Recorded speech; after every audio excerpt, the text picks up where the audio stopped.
જામનગરમાં એસઆઈઆરની કામગીરીની આડમાં હયાત મતદારોના નામ કેમી કરવાનું મોટું ષડયંત્ર. એઆઈએમઆઈએમ જામનગર ટીમ દ્વારા કલેક્ટરને ઉગ્ર રજૂઆત. જામનગર જિલ્લામાં હાલ ચાલી રહેલી એસઆઈઆરની કામગીરીની આડમાં શહેરના અનેક હયાત નાગરિકોના નામ મતદાર યાદીમાંથી કમી કરવાનું ષડયંત્ર ચાલી રહ્યું હોવાનો ગંભીર આક્ષેપ ઓલ ઇન્ડિયા મજલિસ એ ઇત્તેહાદુલ મુસ્લિમ દ્વારા કરવામાં આવ્યો છે. આજે આ ગંભીર મુદ્દે એઆઈએમઆઈએમ જામનગરની ટીમે જિલ્લા કલેક્ટરશ્રીને આવેદનપત્ર પાઠવીને તાત્કાલિક નિષ્પક્ષ તપાસની માંગ કરી હતી. જીવિત માણસને કાગળ પર મૃત જાહેર કરવો એ લોકશાહીની હત્યા છે.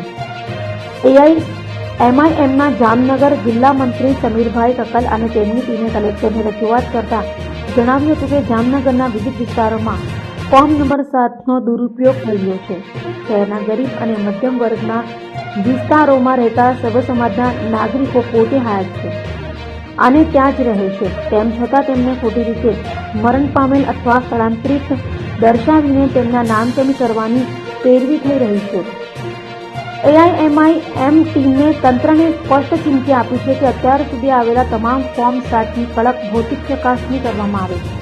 બીએલઓ દ્વારા રૂબરૂ ખરાઈ કર્યા વગર એક પણ નાગરિકોનું નામ કમી કરવામાં ન આવે. જો તંત્ર દ્વારા બાબતે યોગ્ય કાર્યવાહી નહીં થાય અને કોઈનો પણ મતાધિકાર છીનવાશે તો એઆઈએમઆઈએમ જામનગરની ટીમ જનતાના હિતમાં ગાંધી ચિંધ્યા માર્ગે આંદોલન કરશે.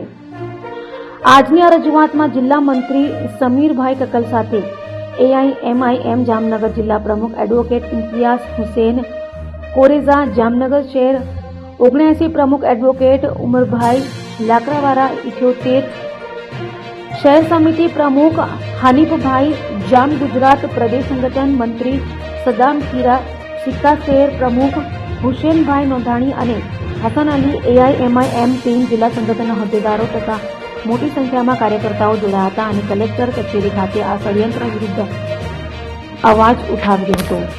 આજે અમે આવ્યા જે ઓલ ઇન્ડિયા મજલિસ ઇત્તેહાદુલ મુસ્લિમ પાર્ટી છે જે એઆઈએમઆઈએમ એના રાજકીય પાર્ટીના અંતર્ગત અમે એક આવેદનપત્ર આપશ્રી થ્રુ સરકાર સમક્ષ આપવા આવેલા છે કે અત્યારે દેશભરમાં જે એસઆઈઆરની કામગીરી ચાલુ છે, જે રીતના દેશભરમાં ચાલુ એ જ રીતના આપણે જામનગરની અંદર પણ એક એસઆઈઆરની કામગીરીમાં ગંભીર આક્ષેપો એ થાય છે કે ફોર્મ નંબર 7 કે જે રદ કરવાની પ્રોસેસ છે, મતદાનથી વંચિત થઈ જાય તેવી પ્રોસેસ છે.